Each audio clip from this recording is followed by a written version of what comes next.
It is Thursday. It is September 4th, and you don't need to go to bed and then wake up to watch a football game. You will have watched a football game by the time you go to bed tonight, which means we've officially reached maximum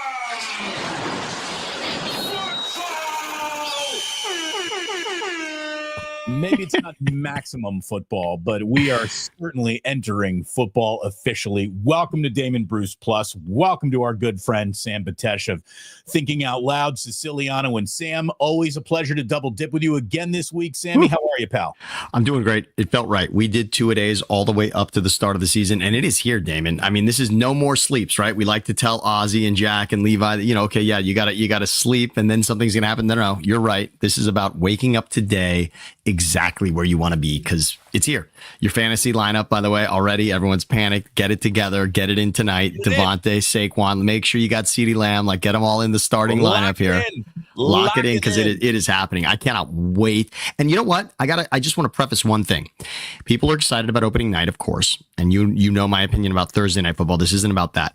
As a fan of a team that wins a Super Bowl or a championship of any kind, you did it many times with the Warriors in the Bay Area. You know what the least exciting day is, in my opinion? This one. When you follow a championship, the next season starting is actually like the beginning of the homework assignment all over again. Here we go again. Yes. Right now there's 32 teams that could be best instead of just you. So it changes the math considerably. It does change the math, but we are here for that math. We're here for the competition. It's why the NFL promises more preseason champions than any other sport could even fathom to offer you. And that is part of the appeal. Everyone actually thinks they have a shot, where half the teams in baseball know their season's over by the time they're reporting to spring training. That's it. Football it's done. Exists in a different universe. It really does. And it's why the universe is so successful. It's great to have you in our universe. Thank you for being here. Hit like and subscribe, please, across both channels. And we have always got to tell you that we're brought to you by my good friend Ike of Ike Sandwiches. I mean, let me just show you what you could be eating for lunch today. Go get yourself a Damon Bruce. Have a Damon Bruce at Ike's. Hopefully you live near an Ike's, or there is one opening near you soon. Our man Ike, go sponsor our man Ike. He's usually sponsoring me. You go support him. You get yourself taken care of. Think about Ike's for a group function, for your office. Check out Ike's Catering and sign up for the Love Rewards program. We will be gathering at the Dubliner West Portal. Hold on, wait a minute. My logo's in the way. We'll drop the logo. There we go. Dubliner West Portal, baby, October 4th, 420, our next Plus Mania meetup at the Dubliner. It's going to be a great time. There's even a rumor that Sam might be coming up from Los Angeles. October 4. I got to tell you, it's right there in my birthday window. October 16, the birthday. So this I could turn this into the birthday gift. Would just be going to the Bay Area to hang with Damon, and we've had many ridiculous Saturdays. This would top the list. Come on up, throw up on my couch. It'd be fantastic. It's really a tradition that really needs to be repeated. Absolutely. That is Sammy Goulash possibly joining us for Plus Mania again, October 4th at the Dubliner. But it's always a great day to go to the Dubliner, including today, kind of a gray, rainy day here in the Bay Area. Shocking. Right? And all I can tell you is football's officially here. And if you want more proof, you're going to have it on your TV tonight. And if you want to have even more fun, maybe you make a play around that game. We are welcoming in Sleeper as an official sponsor here to Damon Bruce Plus. Once again, Sleeper. Get this is great. 100% deposit match up to $100 when you use promo code Damon. And by the way, the link that you need to click on is in the description of this video. And if you think you know football, well, Sleeper gives you a chance to turn that knowledge into real money. Download that Sleeper app. It is the ultimate fantasy sports app that you can turn game day into a payday. You download the Sleeper app, you go ahead and choose two or more of your favorite players, and you just pick more or less. Do you think they're going to hit the over or the under? You put as many together as you want. You can 100x your winnings if you go ahead and go full parlay there. Check out Sleeper. Of course, terms for use and details are all there.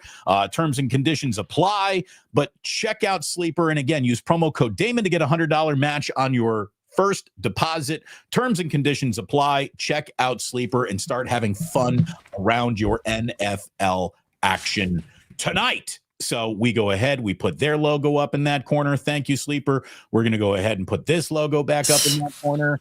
And we are going to talk about Jauan Jennings here in a little bit and why wasn't this reached months ago? But we'll get there because you clicked on this thumbnail because we thought that we would start this show talking about backfields. Sammy, you were living proof last year that the right running back added to the right team is the sprinkle on top of a championship Sunday. There are some teams that maybe build their teams a little backwards and they put the cart before the horse, and maybe you don't need an elite level running back until you were a real contender. And then I would even argue you can't even be a real contender without having not just one running back, but a true elite backfield. So we are starting today's show, Sammy, talking about backfields, the best in the game, who's out there, who's got it. And I'm going to tell you, I made a list. I've got 10 teams. I've got what I think are the 10 best backfields. Every one of them is a contender. I think those two things might go hand in hand. So I want to talk about what you just mentioned, which is the Eagles, Saquon, Jalen. We'll start there, but also this is a Derrick Henry and Baltimore conversation as well. When you add that piece, what it can do and what it means for your team. So this is not exactly a fantasy conversation. This is a real football conversation. There was a moment, Allie and I went to one football game last season. It was that Rams-Eagles game where Saquon ran for 255. Against the Rams, 2 60-yard touchdowns in that game. He ran for another 2, as we understand, in the divisional round as well. There is an image of Jalen Hurts smiling as Saquon is entering the end zone on his second 70-yard touchdown run of that day. That is the image. We actually get t-shirts made each season that kind of symbolize what the season could be. And that is what we went and put on the t-shirt for this season is Saquon, him in the end zone, and Jalen just smiling ear to ear, because that's what the running game can do for your quarterback. I can't wait to see your list. I want to quickly rip through why we did this, Damon. So we were inspired by this because Bleacher Report a while back put together a list of the best running back duos. Now, this is before a few moves were made. And the reason you and I were inspired by this is because I said to you off air, if we're talking about best duos, I really think San Francisco is number one.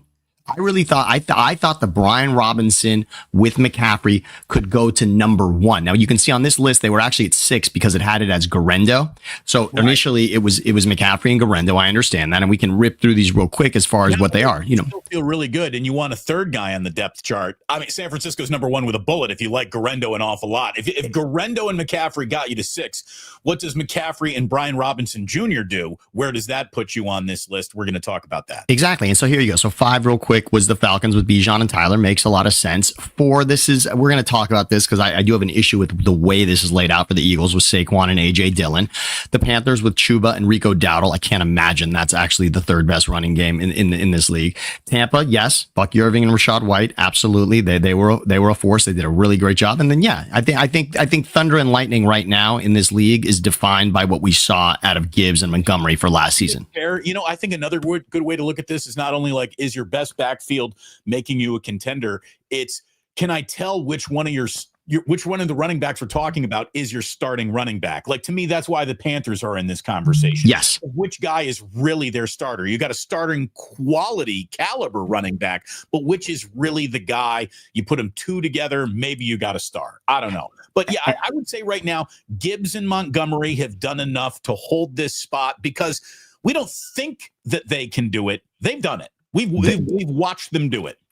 They have absolutely done it. And by the way, what's also impressive about what Detroit did from a running back duo standpoint is that we actually saw them do this when one of them was injured. I mean, that was incredible, Damon. What Gibbs did without Montgomery there at the end of the season was also because they slaughtered Minnesota in that Week 18 game. And a lot of that had to do, that was Gibbs. That was Gibbs almost single-handedly. And that was what was so impressive is that both of these guys, and obviously both have been lead backs, one in Detroit and one in Chicago already. So this is a powerful duo. But when I really thought about it, all right, when we look at running games and what it matters, and yeah, we can do duos. If you want to put on the screen right now, I was putting together the top last season running games.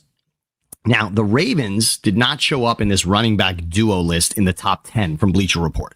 Now, I think that's ridiculous because I think you can weight your number one running back that much, right? If we were doing quarterback duos in the league, I don't care who is backing up Patrick Mahomes, right? He's on a quarterback duo list no matter what, right? Mahomes and anyone at all that's ever thrown a football belongs on a list. Patrick Mahomes and me is the best duo in football because of him. Exactly. So to me, Derrick Henry, no matter what and who is next to him, and we know there are other guys there, yes. And then it got me really thinking when I saw this list from 2024, what's the interesting part about this list? When you look down on the list, when I see Bills, when I see Eagles, and when I see Ravens, and when I see Commanders, and Damon, I know that this is likely going to affect your list as well.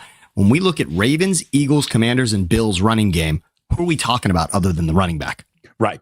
I mean, that's the thing. We're clearly not talking about Baker Mayfield being a part of the Buccaneers running game, but other teams have other situations, and that is a difference maker. So let me give you quickly, we'll go through mine. I'll go 10 through 1 real fast, and I don't have a fancy, sexy visual. That's okay. We don't even need it. More sexy.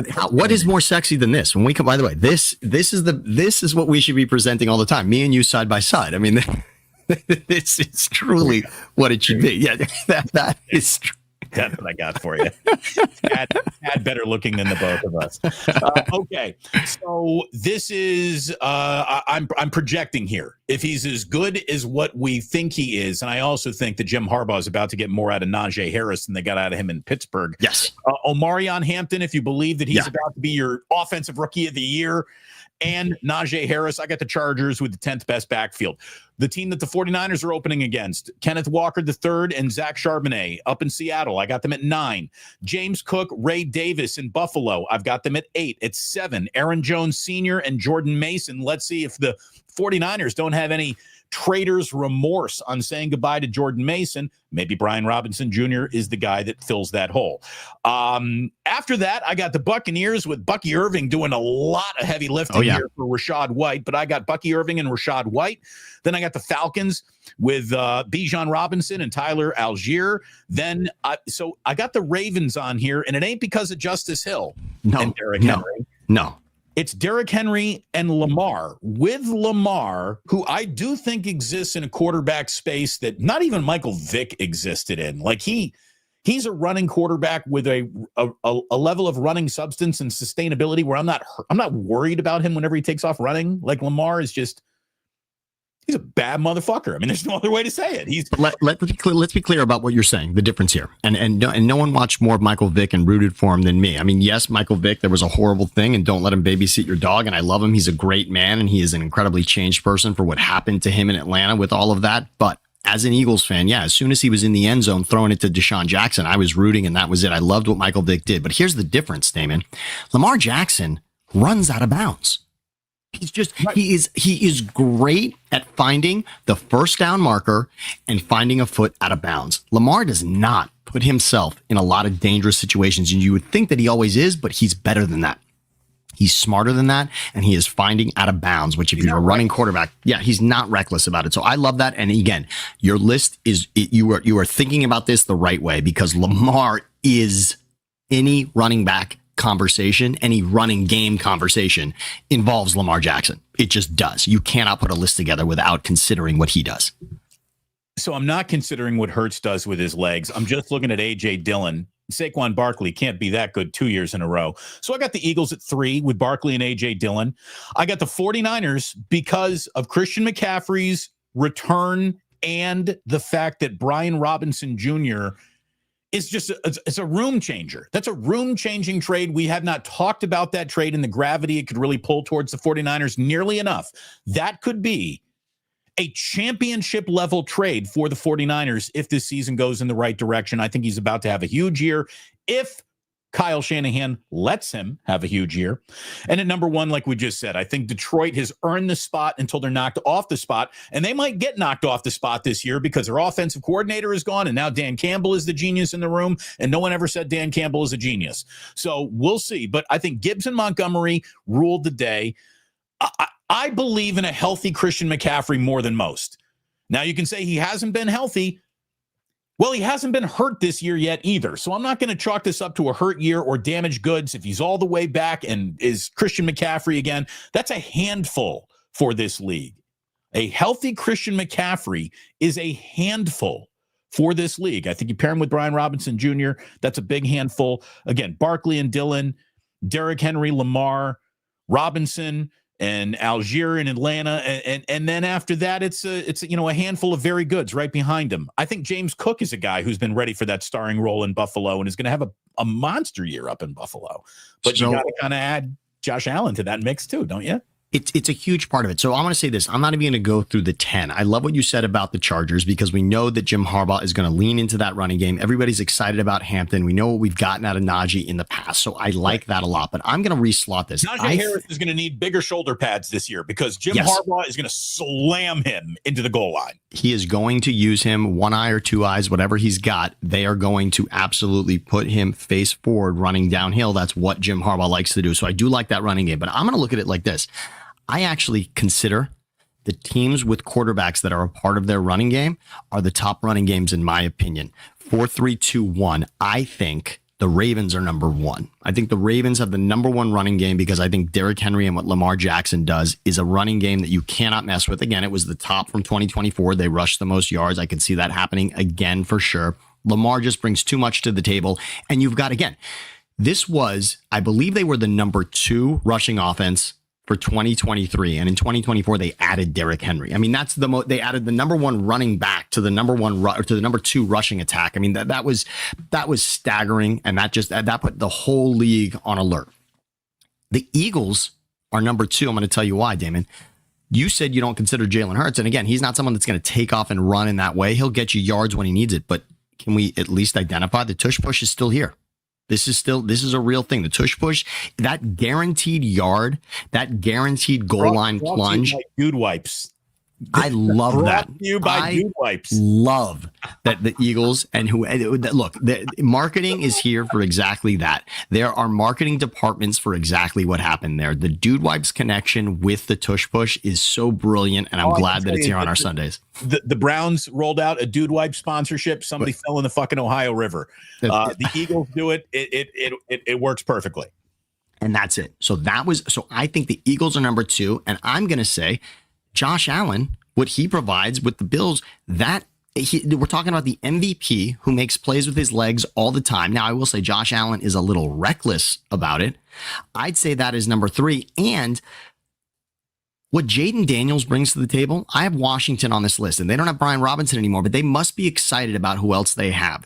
There is the rookie that they're calling Jack, who right now a lot of people that are managing fantasy teams are upset he was listed as the number 4 running back, but he had an amazing preseason. They're excited about him. But what Jaden Daniels does, what Austin Eckler can do, that rushing attack is going to be contended with this season. So I have 4 mobile quarterbacks as a part of the running team in my top 4.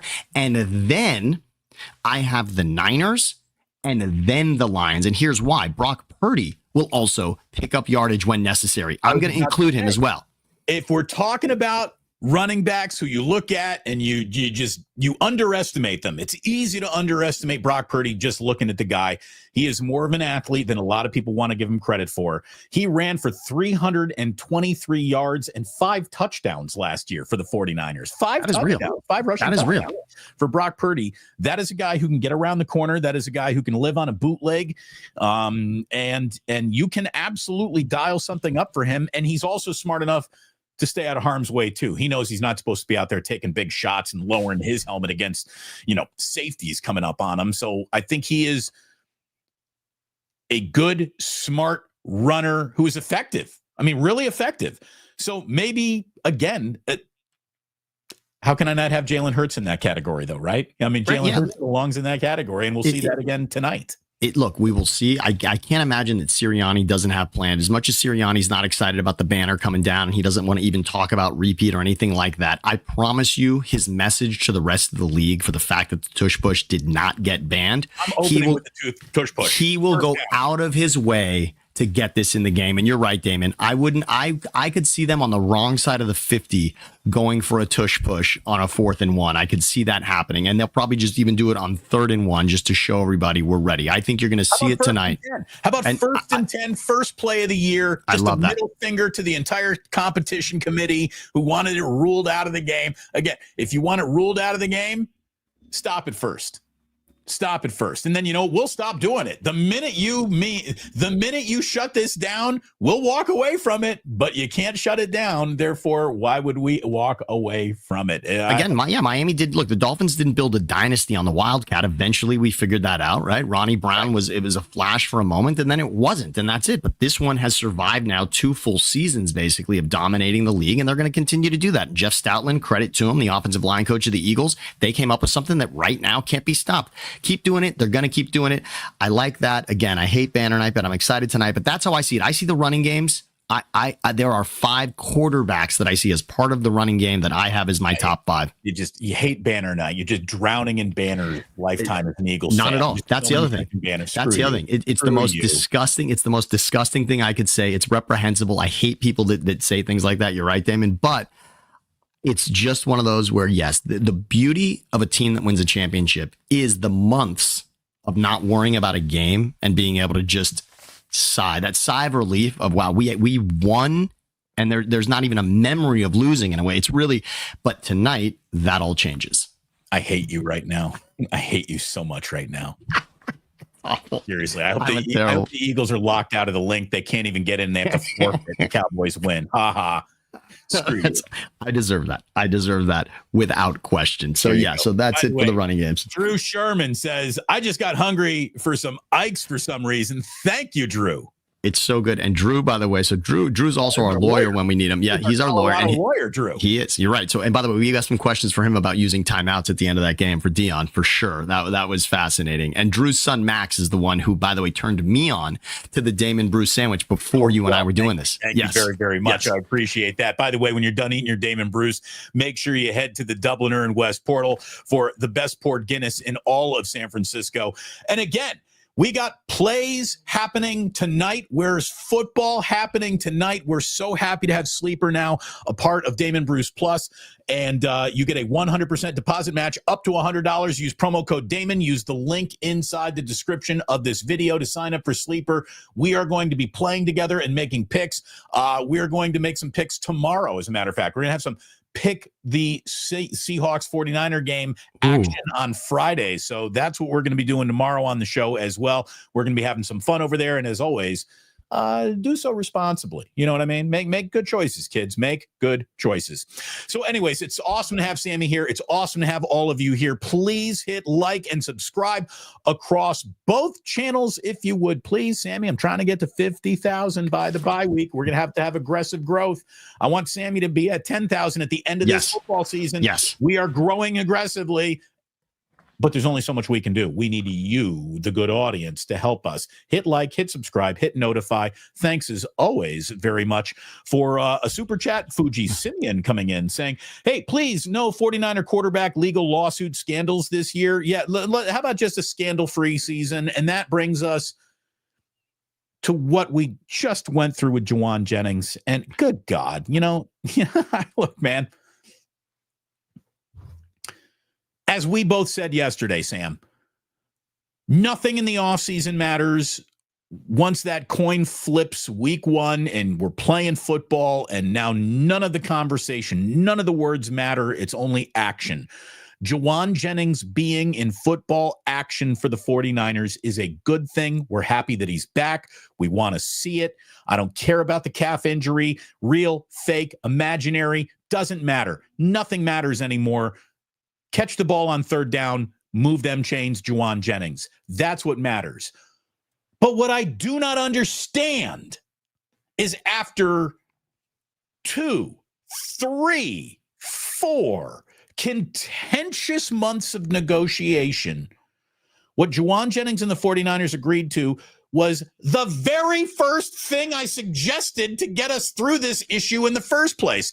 I said, Jauan Jennings just got restructured last year, so he doesn't get a whole new gift. We're not going to bake him a new cake. But if he wants one more candle and a few extra sprinkles, drop some incentives on this upcoming season, allow him to be a free agent, which he wants to be. That's where the big money is. But we're going to fluff you.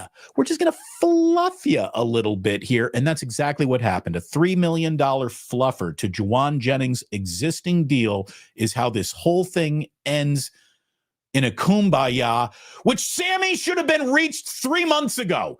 The very first suggestion on how to solve this problem is what they do in the 11th hour after 3 months of skipping training camp and bad feelings and anxiety and all the bullshit and the million roster moves that you had to make because he was on it. Now he's not on it. Now he might not be on it. Now we got to bring this camp body in, this guy, that guy, this guy, that guy. My very first suggestion is what happened. The Niners really need to like and subscribe to this channel. I will make your lives easier, 49ers.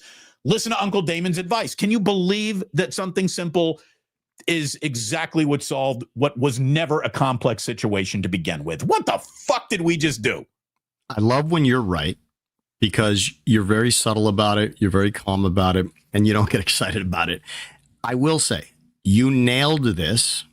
We talked about sprinkles and fluffs and elevators and incentives and bonuses as a part of this, because how better to incentivize your wide receiver to play well when he thinks he's about to get an opportunity to play beyond what his contract is? You tell him simply this. And if you do that, we will pay you for it. We will pay you in the moments when it happens. I also want to preface with this. Damon, I love, and I just sat back while you got excited and red in the face about all of this. But I'm going to say this to everybody. These things are irrelevant beginning right now. We will not, in the history of the San Francisco Niners, there will not be a chapter about Jauan Jennings holdout. This is gone, much like at the end of in the next, 45 minutes to an hour when we poof and we're gone for the day. This Jauan Jennings thing is such a blip on the radar, forgotten. It's ridiculous. And most of these things through training camp are exactly that. They're a bunch of bullshit that eventually gets sorted out. And for us, as fans, as football fans, as people want to sit and watch on Sunday for all of this glorious action, all we care about is that the players are where they need to be when the ball is kicked off. And that's going to happen. Now, my only caveat to that is this. This season, we had the most unbelievable thing happen, which is that I thought no player would not be on the same team that he was based on a contract dispute. And Micah Parsons is now a Green Bay Packer. So There wasn't a team I had more pegged to pay or overpay their players than Jerry Jones and the Cowboys. And they sent their historically great, best defensive Hall of Fame future likely player to another team instead of paying him in a contract dispute. So I will say I have to shut the hell up about that. Once in a while, here's the thing. These things don't go well. I would say you might need to shut up about that, but Jerry Jones is a little bit of an outlier here. It's hard to predict someone who is on a vision quest to show that his ideas are the best football ideas in America, and he wants full credit for those ideas. I mean, Netflix, the Cowboy documentary, traded Micah Parsons as much as Jerry Jones in any financial consideration traded Micah Parsons. I really believe that. You and I said it. And then I followed up and watched the entire press conference. And what did Jerry Jones do? I mean, where in a conversation about Micah Parsons and Kenny Clark does the name Herschel Walker belong? It doesn't at all. There is just no connection there in the world. And yet it happened in that press conference. And here's why. Because much like we credited you for being right about what Jauan Jennings now has, let's credit you and I for being right, because we said maybe, just maybe, Micah Parsons happened because Jerry wanted to put his stamp on a move that nobody could tie in any way to Jimmy Johnson. We are trading our best player away, much like we did with Herschel Walker. We are collecting draft picks, and we are going to turn this into championships like we did when we traded Herschel Walker. And guess what? Over the next 5 seasons, Jerry Jones has a chance to be right. And I want to remind everyone, don't decide about this trade based on what happens tonight. Right. The Cowboys without Micah Parsons, they may lose to the Eagles. They may have lost with Micah Parsons, of course, to the Eagles. And even if they beat the Eagles without Micah Parsons, let's see a couple of things first. Let's see Micah Parsons as a Packer, first of all. I mean, they've got a nice test, right? I mean, Lions Packers is a pretty outstanding way to start. They've got this stiff test to start. If Micah Parsons is the difference there, then yes, we can start to say it. But 5 seasons we need, because we have 2 draft picks that aren't assigned to anybody's name yet. And we're going to have to compare what they do as Cowboys to really have this make sense in our heads. If you don't think your championship window is open right now, trading your demanding top dollar best player is not that abstract of an idea. It isn't. I would also tell you that as much as I'm a, defense first, defense matters, defense wins championship cliche kind of guy, I really don't want to be giving $60 million to anybody who's not touching the football very often. I really don't. I mean, and now there's also a new price of poker that's being established around football live in real time right now. In a weird way, the NFL is having its own NIL bonanza because we've seen positions attached to certain dollar amounts, basically watch that dollar amount double in real time. Like we went from $20 million a year defensive end to $40 million a year defensive ends like that. And again, Damon, what we saw in the Super Bowl was, Jalen Hurts got the Super Bowl MVP, but we could clearly say that there was a moment in that game where Josh Sweat could have been the Super Bowl MVP, where Cooper DeJean could have been the Super Bowl MVP, Zach Bond, Milton Williams, and frankly, Vic Fangio, if we really were talking about it. I mean, if assistant coaches were up for that award, he would likely be the Super Bowl MVP because of what the Eagles did to the absolute greatest quarterback in this game. Patrick Mahomes looked like a completely different person based on getting after him. So if it makes sense to pay quarterbacks $50 million, doesn't it make sense to pay the guys that are going to neutralize and kryptonite exactly that, an equal amount? I mean, ultimately, if you would think so, but honestly, no, it doesn't, because those guys are not getting to the quarterback every single play.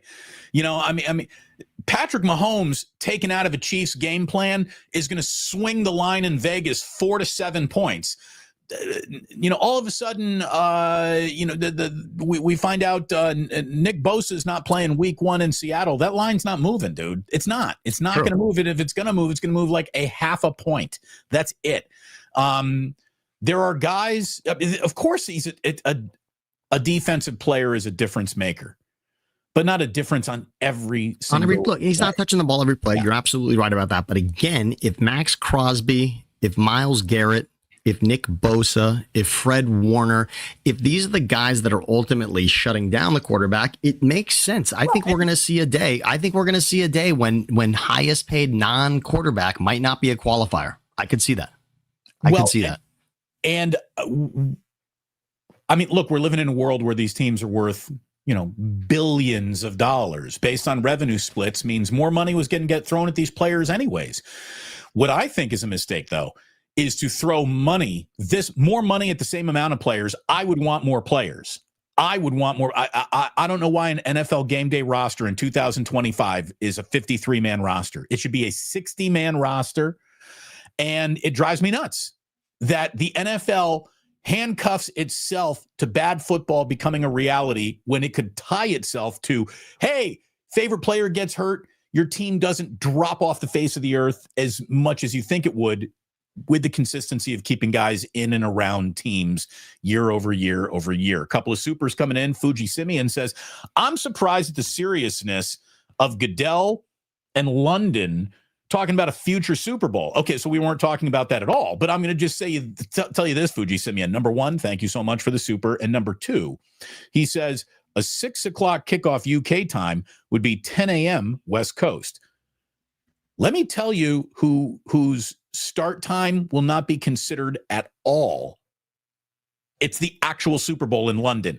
If they have to kick that game off at 3 a.m. London time to have it perfectly timed for an American television audience, that's what's going to go down. Everyone can stay up late. Everyone can get to a game at 10 p.m. That's just the way it's going to go. Wherever the Super Bowl is, America, London, Mars, it will be tailored around an East Coast television start time, period.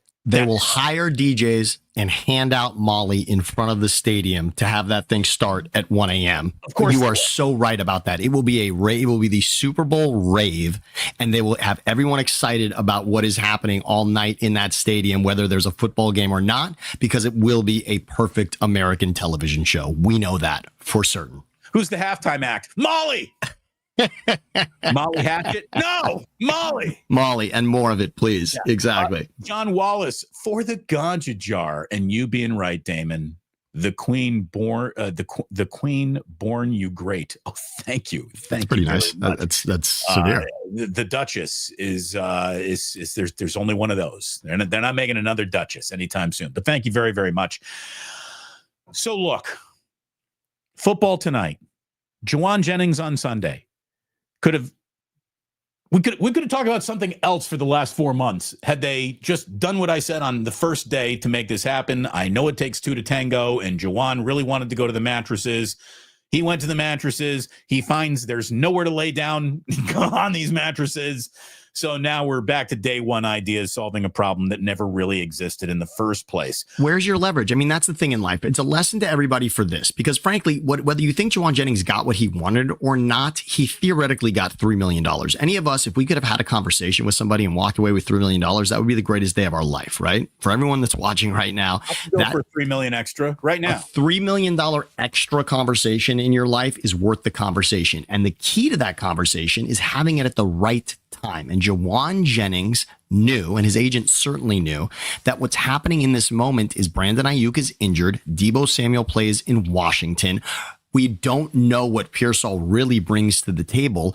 Equinemius St. Brown is in and out of camp in a heartbeat. He knew. Did you enjoy that? That was a great era. What an era. Again, another chapter, right? We'll have the Jauan Jennings holdout and the Equinemius St. Brown era as a Niner that we'll have in our book. But he knew that he was slotted for WR1. WR1 to start this season, and that was his moment to say, if I'm WR1, why am I getting paid in the middle of the pack? So he had to take a swing, and guess what? He earned $3 million. Here's the best part, he only earned the $3 million if he lives up to that billing. It is a win-win. You think you're the man? Well, go and play like him. Go and play like him. And look, I mean, if we're being totally honest here, Jauan, the reason why you're WR1 is because 3 other people had to get lost at sea for you to be named captain of the ship. You know, I mean, so but guess what? Yes. On that ship, it's the same ship, though, that has Mr. Irrelevant as the ultimate captain of the ship. So there is a lesson here that says when you get your opportunity, and by the way, this is also an organization that's telling you, if we give you an opportunity and you hit it out of the park, here's $50 million. So This is an organization that will pay if you prove your worth. Joe Sullivan says it's the same deal that DB called for weeks ago. Thank you, Joe. You know, months ago. Day one, the very first day this was brought up, I'm like, here's how you fix it. Duh. All these months later, it's how they fixed it. Anyway, 2 totally different stories out there in terms of where Brock Purdy is in this league. One of them, Saquon Barkley was named number 1 in the top 100 most important players in all of football. It's a list that Brock Purdy did not even make. Players did not put Brock on the top 100 players list. But CBS Sports has Brock Purdy as the predicted Super Bowl champion quarterback and league MVP. So we have 2 totally different positions here on Brock. And that is, it speaks to exactly who he is in this league. And beauty really is in the eye of the beholder. I would say that the players, first of all, some of the biggest jock sniffers you will ever meet in your life are other athletes. They're huge jock sniffers in the jock community. And their list of what they think is the best is, I don't think, as valuable as a media list. I really don't. I think that those guys are too far deep into the forest where they can't see the actual woods anymore. And any list, any look at it this way. The popular guy is the prom king. Popular and cool affects the players list probably more than the media list. Anyway, Brock will never be cool. Like Brock right now is in a commercial line dancing for boots. He also sells John Deere tractors. Brock Purdy is never going to be cool. So he's never going to be on the players think he's cool list. Ever.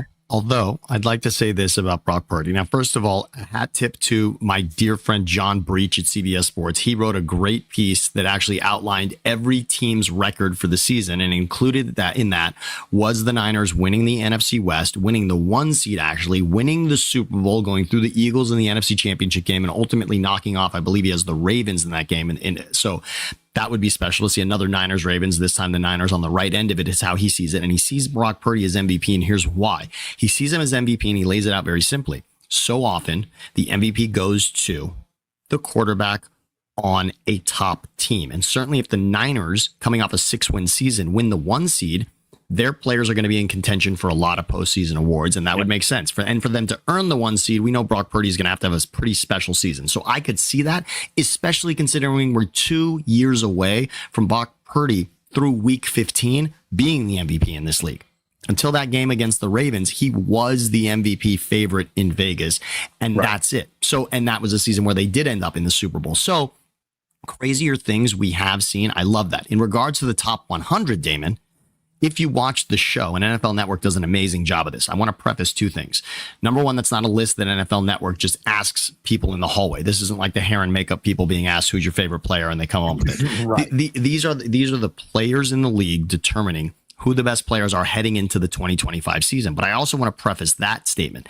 Heading into the 2025 season based on what? Based on what the players saw from 2024. Right. So the list is a little skewed in that it obviously is such a note to what happened in the past as opposed to what's going to happen in the future. Within that, and during that show, Brock Purdy does show up in connection to the number 1 player. Brock Purdy heaping praise on Saquon Barkley helped him get that award, just so you know. Brock Purdy talks about how unbelievable Saquon is. They actually had the audio of when he was asked to come up with the number 1 player, and he had Saquon as that, and he said amazing things. I love Brock Purdy. I mean, again, I'm an Eagles fan, so I love what Brock said. Brock does have the potential to be cool, because here's why, Damon. You know what's cool? Winning the Super Bowl. And he that changes everything. That changes everything. I mean, Joe Flacco is considered cool now, right? And wasn't necessarily. Joe Flacco won a Super Bowl, he bet on himself. Right. And I mean, now he's cool for being like a cool dad. It's kind of like a dad bod. But is he elite? That's the question. Well, yeah. And who gives a shit, right? And really, who gives a shit? And Brock Purdy won't give a shit either, because even people don't know if Jalen Hurts is elite. And guess who doesn't care? Jalen Hurts doesn't care because he's smoking a cigar. So that's all. This is I wrote one of my favorite offseason articles. Are like, this is the year where Jalen Hurts will prove himself. Not the Super Bowl. Not the Super Bowl wasn't a prove it year. Now is when he's going to prove. Okay. All right. Let's see. Anyways, we're about to, starting tonight, watch an entire NFL season unfold right in front of our eyes. Buckle up. It's going to be a really fun ride. What are some of the things along this ride that you're most looking forward to seeing, Sam? Your favorite new things that you think we'll see in this upcoming season? This could either be, an international game. This could be a rule change. This could be a player on a new team. This could be a lot of things. What is something that you're looking forward to? I'm guessing commercials on Red Zone will not be one of them. No, it won't be that. I mean, wow, what a massive change that is, right? I can't believe ESPN didn't say that for the Friday news dump tomorrow. I really. Now, here's the thing. We're brought to you by Ike's and the Dubliner and Sleeper. I understand sponsorships. As long as we're not missing plays, like you can run a commercial in a box, as long as I still got football on, I can live with it. There's a way around this to where it actually works. Let's see if they get it right.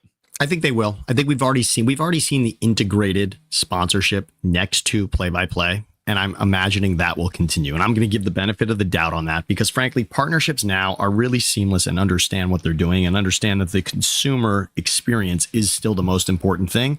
And the partners now want to be closer to that action than not, right? I mean, think about it. If you are a partner, would you rather be seen at the same time when people are actually watching what's happening, what they're there for? Or do you want it in the middle when they'd have a chance to leave that action? I'd want to be connected to the action. So I think it serves both parties to do that.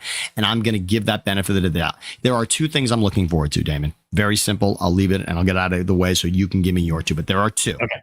So, number 1, when we talk about international games, I've already told you I would take away. Now, this is I would take away Thursday night football for an entire season of the 9:30 a.m. Eastern international game. I would take a Sunday of 4 time slots. I would take a Sunday of international, 6:30 Pacific time, major kick at 10 a.m., afternoon games at 1 o'clock, Sunday night football at 5 o'clock. I would take that every single Sunday. So you will see more international games this season, and you will probably see one sprinkled on each season moving forward. I think we are closer to a day in which there will be an international game every week of the NFL season. I think we are closer to that than we think. Yeah, no, I think it's coming. I think that the original intent of maybe putting a team over in Europe full time has morphed into this. And you've got these, you've got these soccer stadiums who now are being occupied by NFL owners who have European soccer teams now in their portfolios. They're looking at this as, hey, I can put another date. I'm not losing a game as much as I'm putting my product in a new place to sell it. So I think that there's going to be a massive, I do think we are going to have 17 international games within 5 seasons. And the NFLPA should take a look at that and say, right, they should start building their argument right now. The players used to hate Thursday night football because there were more injuries, right? The short week was costing players on injuries, and they didn't like that. Now, if you do the math, could you potentially earn more as a league for having the early time Sunday as opposed to the standalone day on Thursday? Look, obviously at night is going to get you right. I mean, I just think the start time of prime time, but could you turn the idea again, Fox big noon kickoff, Damon? It's all conception, right? It's all perception, right? That game is starting. Remember, Fox moved the game in the opposite direction. They didn't say we're going to make it later. They said we're going to make it earlier and just call it cool. Colleges hate that. Ohio State hates it. Guess what? It's making money, and no one's going to complain about it now. So what if the NFL just told you that this game is cooler because it's earlier? What if we just started to understand that? It's a Sunday where we want to wake up early anyway and enjoy football. Now we're getting to it even faster. Could we turn early into cool? That's all we'd have to do. All I can tell you, Sam, is it won't be either or. It'll be both. And that's probably true. You're going to get your Thursday night game. That's not going away. Where can we add another game? You have identified where we can add another game, and that's what I think is going to happen. It won't be one or the other. It'll be both. And that's what I think. The NFL's not giving a penny back. No, the NFL's not going to look at Amazon and be like, we're good. Thank you. We don't need your $1 billion. So that's never going to happen. By the way, Fuji coming in again says the 49ers have increased their rights in Mexico and UK. Yeah, they have rights to sell there and advertise there. And look, doing business internationally is there's nowhere left to grow domestically, basically, for the game.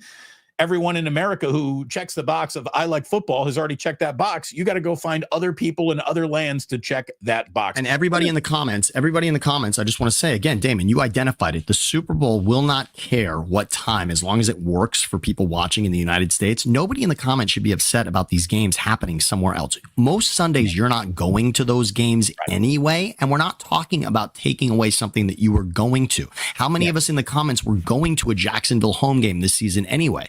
It's irrelevant.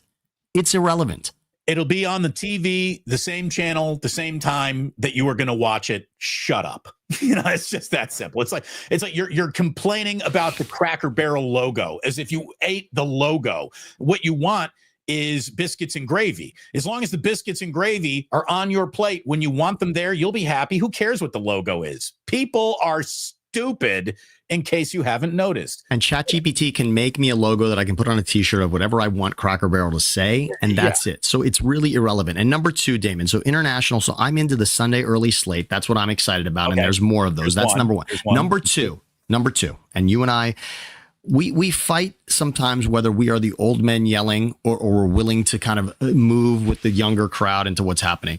The virtual first down marker, thank you very much. This is beautiful. Hawkeye for the NFL is so much. We are going to laugh. We're not going to believe when we're showing our grandchildren football that we're going to say in 2020 something, there were 2 70-year-old men who used to walk chain link out to the field to measure where there was a first down. And tennis has been doing Hawkeye for 10 years already. And the NFL finally caught up to it. This is such a no-brainer. And we've already seen how fast it happens on the screen. It's so perfect, and it ends the debate for all time. And anytime we can end the debate about where a football is and whether it's a first down, I am all for it. You will love it this season, enjoy it, and embrace it. And anyone who complains about that, I don't even want to talk to you. Are you somebody that likes rolling the window down in your car? I mean, I just like technology at some point is just better than what used to be there. And this is that case. Period. End of statement. Virtual ball placement. Let's get the guessing out of the game. I had that as one of the things I'm looking forward to this year for sure. Let's say the 49ers get off to a great start. Does then Brandon Ayuk become the sprinkles on top that really puts him over the top? I mean, could Brandon Ayuk be the guy after all this anxiety and animosity and deleting things off of Instagram and all that? Could Brandon Ayuk be the guy who rides into town in the 10-gallon hat on the white horse and saves the entire day? I think that could be an interesting thing. I'm also interested in Aaron Rodgers' last ride, no matter how it goes. If he plays well, I'll be surprised and I'll be like, wow, the Steelers culture really won him over and he's not a dickhead after all. And him and Tomlin really connected. Or it's going to be an unmitigated disaster. They're going to turn on him immediately. They're going to throw him off of bridges in Pittsburgh, and they're just going to run that guy out of town and hate him all day and night long because they don't do bullshit in the city of Pittsburgh very well at all. So I have a morbid fascination in what happens with Aaron Rodgers. The Commanders' sophomore season of Jaden Daniels. To me, this is a fascinating thing. The Arizona Cardinals, year 3, Jonathan Gannon. If you told me they went to the playoffs, I'd believe you. If you told me they had one of the first 3 picks in the draft, I'd believe you. I have no idea what they're going to be. I'm about to say something you haven't even thought about, Sam. I love this. I'm all ears. Cam Ward. How yeah. Who? Let me tell you who Cam Ward is, everyone, since nobody seems to know. Cam Ward is the least buzz ever generated by a young number 1 saved to be a franchise guy, picked savior ever. Cam Ward has zero controversy attached to him. Apparently, he is at the facility at 3 a.m. He is just a worker. He wants nothing to do with anything that Shedeur Sanders wanted to do to look cool or sell a brand or anything. He is the opposite of trying to look at attention, seek attention, and guess what? No attention has found him. Zero. Now, this is really weird to me because nobody gives a shit about the Jacksonville Jaguars. But we were interested in Trevor Lawrence coming into the league. There is zero interest in Cam Ward. It is as if he was never been born, never got drafted, and does not exist. I'm interested in Cam Ward. What is Cam Ward? How come Cam Ward exists in a universe that doesn't even embrace him or talk about him when we're fascinated by all quarterbacks all the time except him? He's number one. He's a quarterback. He's going to start day 1, which also doesn't happen as often anymore. So he should be. But think about this. If I throw out rookie names right now, how many are obvious to everyone in the chat that they are interested in just as much, if not more, than Cam Ward? Shedeur Sanders. First of all, Shedeur Sanders on the sideline, cutaways of Shedeur Sanders is still going to be a big deal during a Browns game throughout the season. As soon as Flacco stumbles, fumbles, gets sacked, throws in an interception, we're going to see Shedeur Sanders, and he's not even QB2 on the depth chart for the Browns, but that's what we're going to see. So there's Shedeur. There's Travis Hunter, by the way, playing both sides of the ball. You mentioned Jacksonville. So Travis Hunter is also a little more interesting than Cam Ward in that we don't know what we're going to see because we've never seen it. Anyone really trying to play an entire game or season on both sides of the ball. And I'll say this, the running back in Las Vegas, Ashton Genty, is more of a plug-and-play, instant impact type of rookie that more people are excited about. And that has a lot more to do with fantasy football than it does with football, but that's a real thing. when you consider what this league is all about, it's a real thing that a player in fantasy could be more exciting than what you're going to get out of the natural progression of a quarterback. That's why. So I think there are 4 rookies that are more interesting potentially than Cam Ward. And I don't even think it's that crazy. And I think if anyone in the comments were to really be honest with themselves, they are all looking forward to that more than Cam Ward. Oh, by the way, if you were looking forward to Amari Cooper reuniting with the Las Vegas Raiders, you probably shouldn't be. Here is the story that is broken in just this last hour. 5-time Pro Bowler retiring after 1 week reunion with the Raiders. So thank you for coming. Thank you for being a part of this NFL season, Amari Cooper. We hardly knew you. So I'm a little surprised. I'm a little surprised. And we're just dealing with it in the moment that it hits us. But a couple of things, Damon. You were talking about Keenan Allen and coming to the Niners to help solve all the issues at wide receiver. And I threw out the name of Amari Cooper. Why is Amari Cooper not coming back here? This is a guy that's familiar with the Bay Area, obviously with his ties to the Raiders back then. How about coming to San Francisco? I thought it would be a great move. Amari Cooper is part of maybe the greatest play of Josh Allen's MVP season when Amari Cooper catches the ball in the snow against the Niners, is held up, tosses the ball back to Josh Allen, who then runs into the end zone. I mean, that's one of the most incredible. By the way, the catch by Amari Cooper on that play is incredible. It's a one-handed catch also that Amari Cooper makes on that play. I love everything about it. Amari Cooper isn't somebody who had nothing to bring to the table. This is surprising to me. I liked the idea of Pete Carroll, Chip, Geno, Ashton, and a little touch of Amari. I mean, he was coming back to make some money this year, and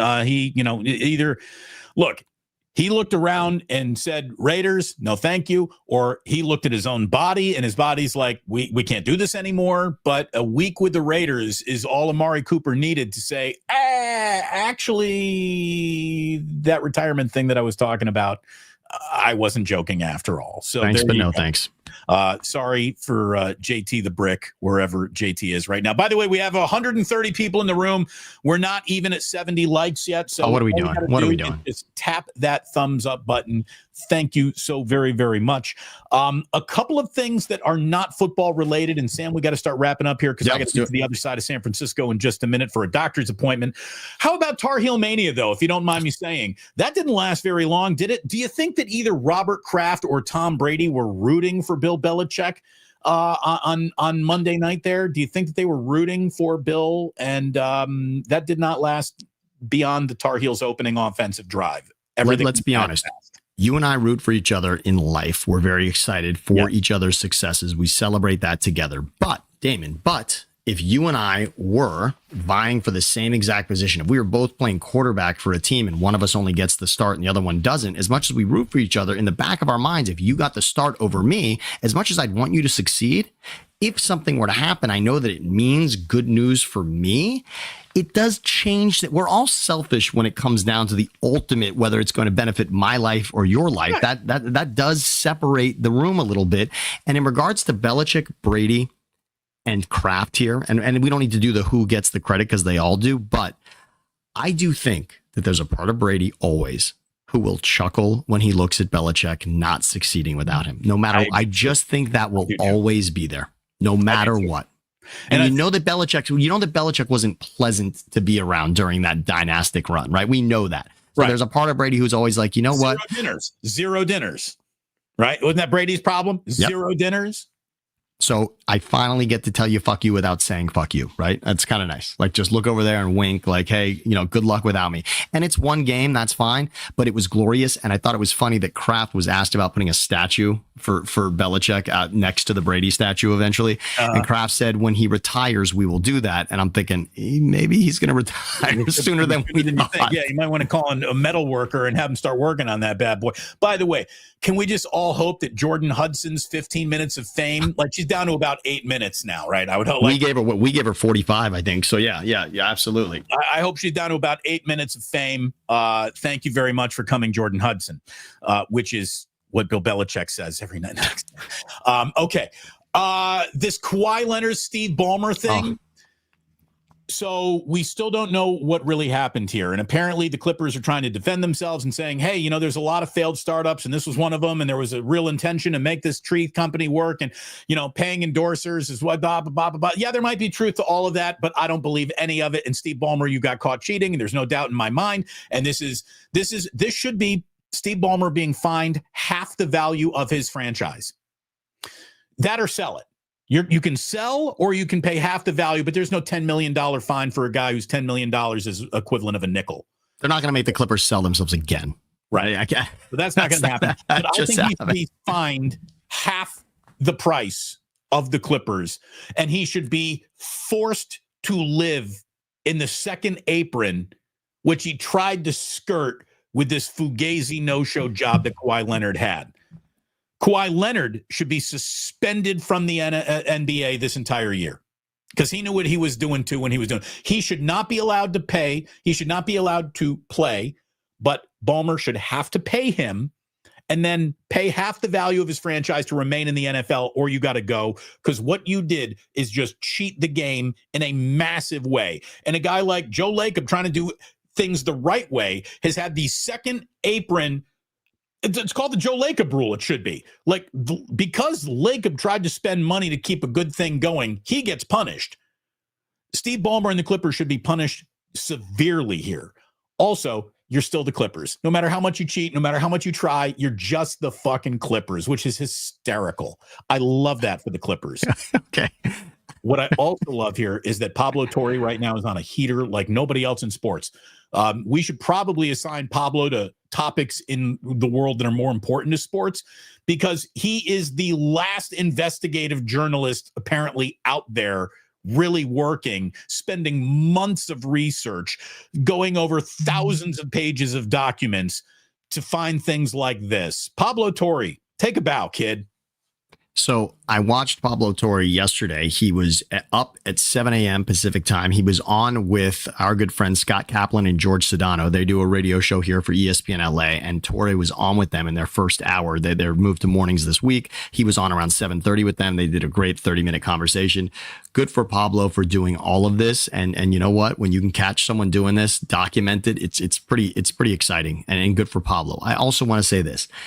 Any conversation involving aprons, if it's not in a kitchen, I don't want to have it. I'm so uninterested in an apron conversation unless it is going to be something delicious eventually that I can eat. So I'm not worried about that. I will also say that Hamantash in an apron, fine. Other than that, I don't need it. But for those that think that what Steve Ballmer did, or suggest that Steve Ballmer wouldn't do this because he wouldn't be stupid enough to do this, I think Steve Ballmer is smart enough to do this. I come from the school of I don't want to say if you're not cheating, you're not trying, because cheating is not necessarily the word I'm looking for, but finding the fine line between what is and is not acceptable in regards to paying players, and what an endorsement or a partnership is for a player and what it isn't based on what it might be tied to.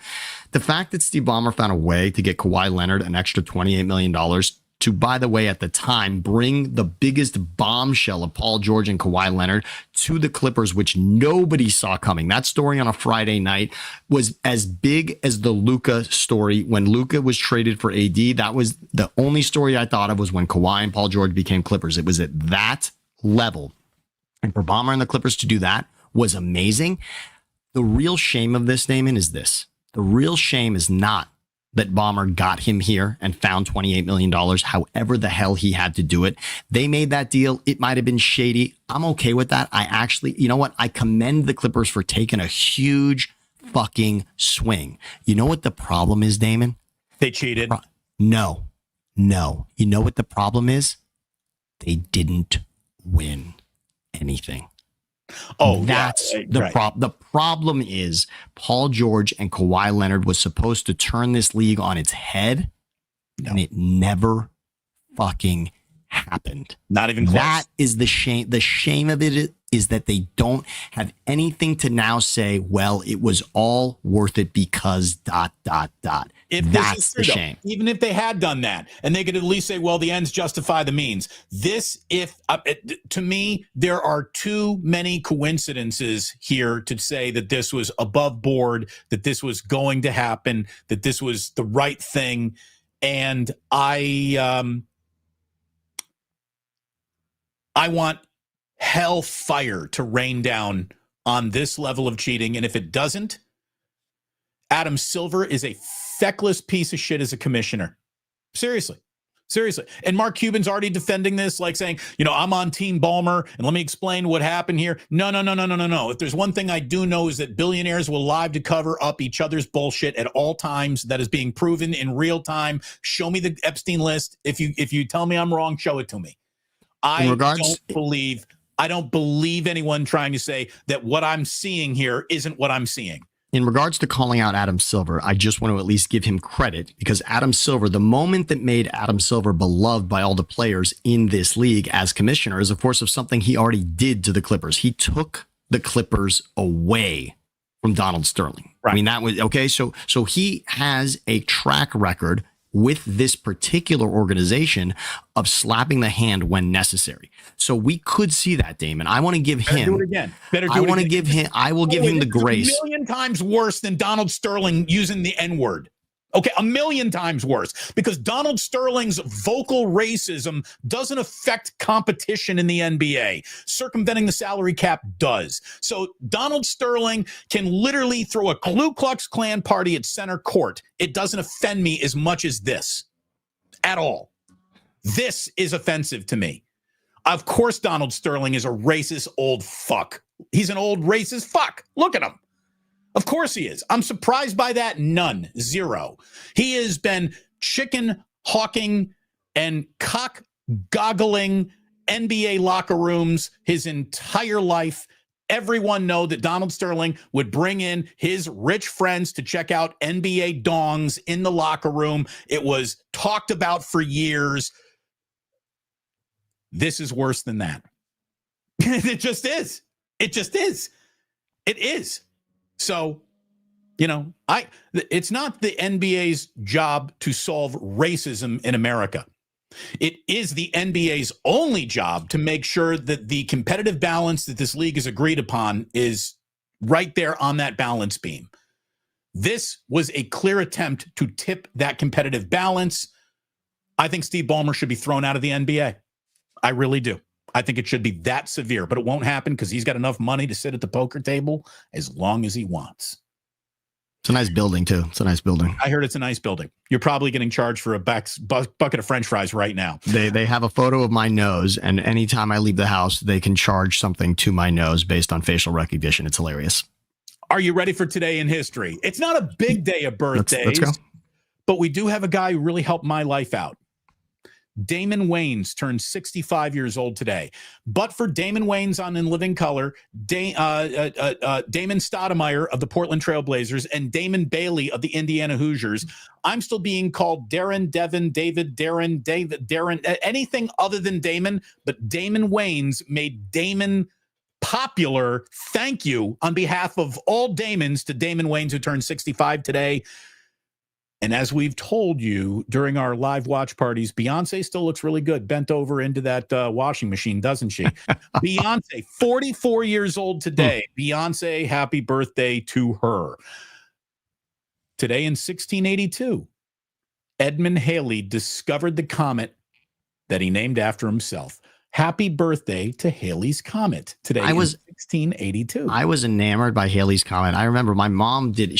My mom, who's a bit of an artist, but she made T-shirts she had her own rendition of what Halley's Comet was. I was so fascinated by the idea of being able to see Halley's Comet for the times when it happened.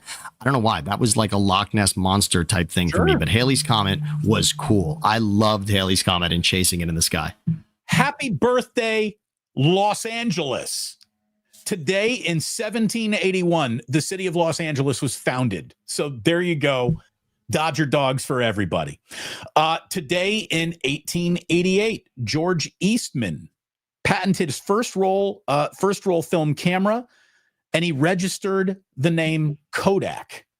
How about that? Happy birthday, Kodak film. There was something about, and we're so different these days. Obviously, every picture you take, you know immediately what it looks like. Wasn't there something beautiful about taking a roll of film, not knowing what was on it, Damon, waiting a day or two, and then getting it and realizing what was there? It was pretty cool. It was pretty cool. There was a beautiful mystery to what was on that roll of film, and now we'll never know. I mean, now you can't even fathom that idea anymore. But that was cool when it happened. Yeah.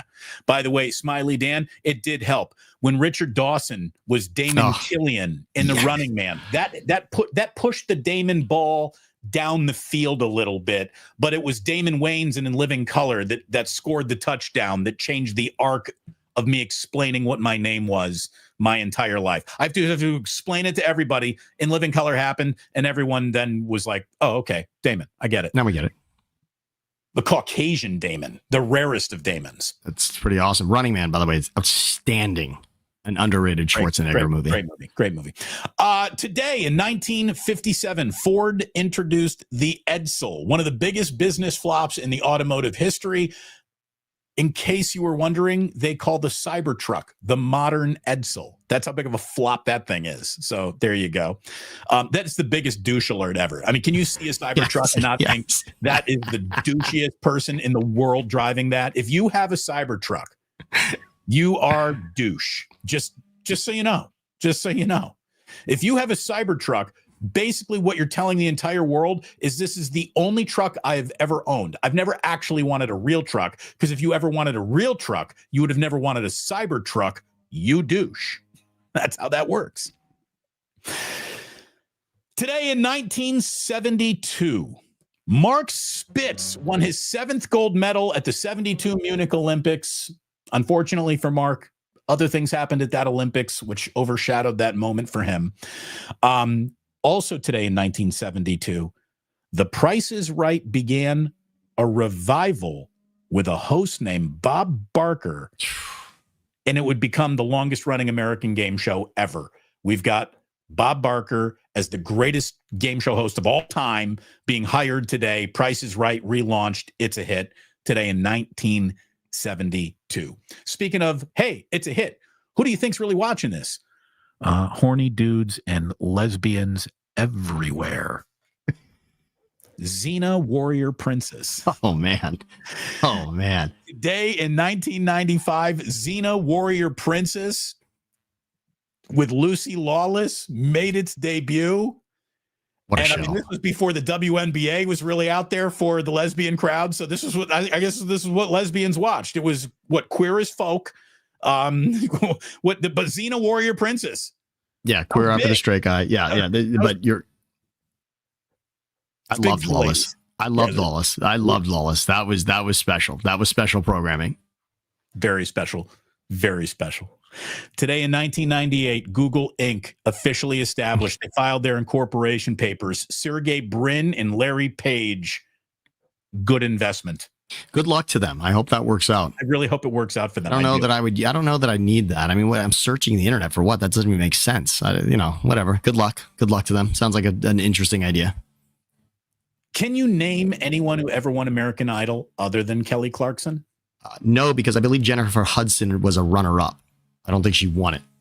So she's got a great career from it. By Clay Aiken. Yeah, Clay Aiken. He looked a little like Morales. I think he won it. He looks a little like Morales. So I used to make that joke. So I remember Clay. Anyways, today in 2002, Kelly Clarkson won the first season of American Idol on Fox. Today in 2002. And here's the thing. I don't like her music, but she can sing. I'll give her that much. She can really sing. She can carry a tune in a bucket for sure. That girl can sing. Damon, since you've been gone, and no, it wasn't Clay Aiken that looks like Morales. It was another guy. I'll bring his name up at some point. But yes, I do remember Clay Aiken. No, it's not Clay Aiken. No. There was a guy that won the American Idol who did really the opposite of Morales. It is the opposite of Morales. You're right. I'm taking that off the board officially. Boom. Speaking of being taken off the board officially, today in 2006, stung by a venomous bull stingray, we lost Steve Irwin, the crocodile hunter. I loved the crocodile hunter. I loved him. I loved his personality. I'm a sucker for an Australian accent. I thought his wife was kind of a cute wife too. I thought his kids were adorable. I was a big crocodile hunter guy. It sucks that he's still not with us.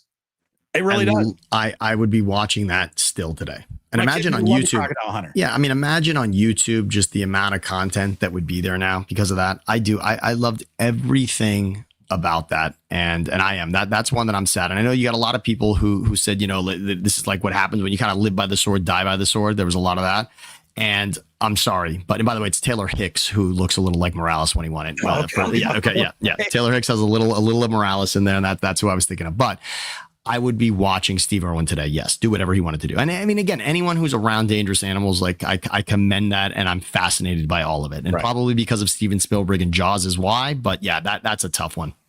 Today in 2014, we don't do a lot of celebrity deaths here, but today in 2014, we lost Joan Rivers. And Joan Rivers there's nothing like Joan Rivers. Joan Rivers wasn't appreciated enough in real time. I don't think she's appreciated enough posthumously. My favorite Joan Rivers story ever was she was supposed to have a meeting at the Windows of the World, which was the restaurant on top of the World Trade Center.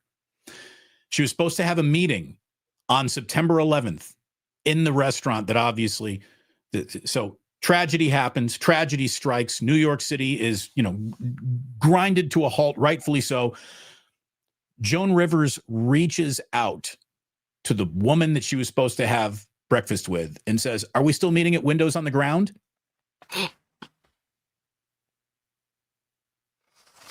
That is comedy healing. That is Gilbert Gottfried doing his Aristocrats bit right after his joke about he had a connecting flight at the Chrysler Building. That is pure genius comedy that's unafraid. Joan Rivers was so much more than what are you wearing on a red carpet. I love Joan Rivers. There's a great comment here about Joan Rivers, perhaps that the series Hacks on HBO is maybe, in a way, a tip of the cap to Joan Rivers.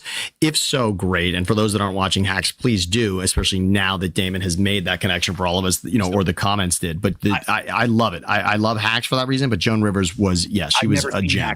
I've never seen Hacks. Jillian's trying to get me to see it. You know what I just started? We just started. I'm gonna do Hacks. I hear it's great.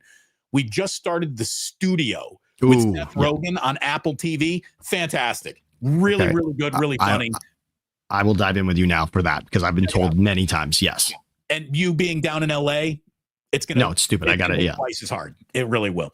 Thank you for being here today with us. Thank you to Sammy for stopping on by. If you would, please hit like and subscribe to both channels.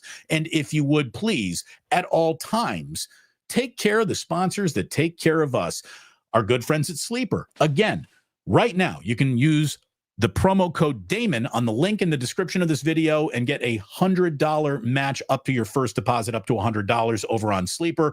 A great way to have fun this NFL season. We're thrilled to have them along all year long. Thank you to my man, Ike. As always, sign up for that Love Rewards program. Start earning your way towards free sandwiches, my good friends. And we will hopefully see all of you at the Dubliner West Portal, October 4th, 4:20. We're going to get really safe outside with Smiley Dan. And then we're going to go inside and we're going to spin some vinyl and we're going to have a really good time. And like-minded people will be together at the Dubliner, October 4th. Maybe even Sammy drops on by. Thank you all so very much for watching. And please, do remember that sports don't build character, they reveal it. And like that, they're gone.